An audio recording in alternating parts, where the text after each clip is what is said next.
जय महाराष्ट्र मित्रांनो, महाराष्ट्राच्या राजकारणाला हादरवणारी बातमी 28 जानेवारी या दिवशी घडली आणि महाराष्ट्राचे लाडके दादा अजितदादा पवार आपल्यातून नाहीसे झाले. दादांचा अपघात झाला, परंतु त्यानंतर मात्र महाराष्ट्रामध्ये राष्ट्रवादी काँग्रेस पार्टीचे नेते असणारे अजितदादा पवार यांच्या मृत्यूबद्दल संपूर्ण महाराष्ट्राला खूप मोठी शंका होती. त्या शंकेचं निरसन करण्यासाठी राष्ट्रवादीचे नेते असणारे रोहित पवार यांनी मात्र महाराष्ट्राच्या मनाला जे पटलं ते महाराष्ट्रासमोर मांडलं.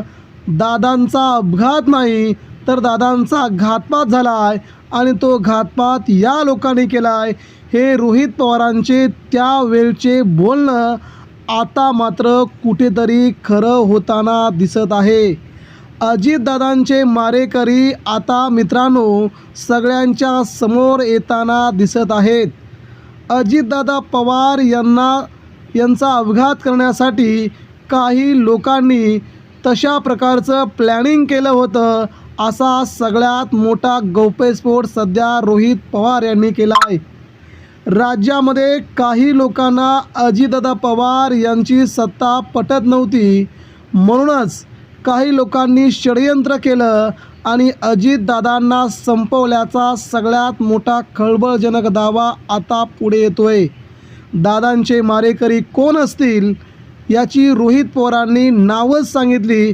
मित्रांनो, बातमीकडे जाण्यापूर्वी जाणून घेऊया राज्याच्या राजकारणाला हादरवणारी सगळ्यात मोठी बातमी. राज्याचे नेते असणारे अजितदादा पवार यांच्या अपघाताबद्दल नेमकं काय घडतंय.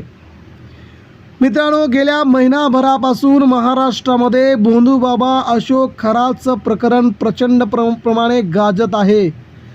अशोक खरात याचे VSR कंपनीच्या मालकाशी असणारे संबंध, त्यानंतर अशोक खराचे अजितदादा पवार यांच्या मृत्यूसमयी आलेले कॉल्स, त्या दिवशी आलेले कॉल्स, मृत्यूच्या नंतर दुसऱ्या दिवशी झालेले कॉल्स, अजितदादा पवार यांच्या बंगल्याच्या बाहेर झालेला जादूटोणा आणि त्यानंतर उद्या होणारी अंजली दमानिया यांची सगळ्यात मोठी गौप्यस्फोटाची पत्रकार परिषद, या सगळ्या घडामोडी मित्रांनो राज्याच्या राजकारणाला कलाटणी देणाऱ्या ठरू लागल्यात. कारण अजितदादा पवार यांचा अपघात नसून तो घातपात घडवून आणलाय अशी शंका विरोधी पक्षातील नेत्यांना आली. मात्र ज्यांना अजित पवारांनी आमदार केलं, ज्यांना अजित पवारांनी मंत्री केलं, ज्यांना अजित पवारांनी स्वतःच्या पायावरती उभं केलं, असा 40 आमदारांपैकी अमोल मिटकरी वगळता कोणीही पुढे येऊन सांगायला तयार नाही की दादांच्या अपघाताची चौकशी करा, दादांचा घातपात झाला आहे त्याची CBI मार्फत चौकशी करा, उच्च यंत्रणांमार्फत चौकशी करा, असं सांगायला एकही नेता पुढे आला नाही. दादांवरती असंख्य प्रेम करणारे आमदार आहेत, नेते आहेत, दादांच्या मागे पुढे करणारे अनेक राज्यातील बडे नेते आहेत, मात्र एकानेही ती हिंमत केली नाही का, हा प्रश्न रोहित पवार यांच्यासह अख्खा महाराष्ट्र विचारतोय. रोहित पवारांना तर वेगळीच शंका येते आहे. रोहित पवारांच्या मते VSR कंपनीच्या मालकाशी राज्यातील बड्या नेत्यांचं कनेक्शन आता उघड होत आहे. ते कनेक्शन मी आता उघड करतोय. कनेक्शन उघड झाल्याच्या नंतर त्या नेत्यांनी स्वतः पत्रकार परिषद घेऊन सांगावं की तुमचं आणि VSR कंपनीच्या मालकाचे काय संबंध आहेत.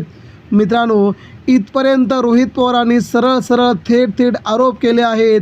मग आता अजितदादा यांच्या आरोपाशी महाराष्ट्र तर सहमत आहेच, मात्र सुनील तटकरे आणि प्रफुल्ल पटेल हे सहमत आहेत का, असा जाब सध्या सुषमा अंधारे शिवसेनेच्या नेत्या यांनी विचारला आहे.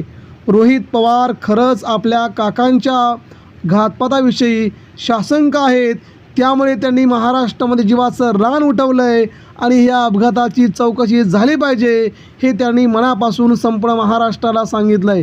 महाराष्ट्राला देखील वाटतंय दादांच्या अपघाताची चौकशी व्हावी, खरे मारेकरी समोर यावेत. त्यामुळे आगामी काळामध्ये ज्यांनी दादांचा अपघात केला आहे त्यांची नावं महाराष्ट्रासमोर आली पाहिजे हे महाराष्ट्र विचारतोय।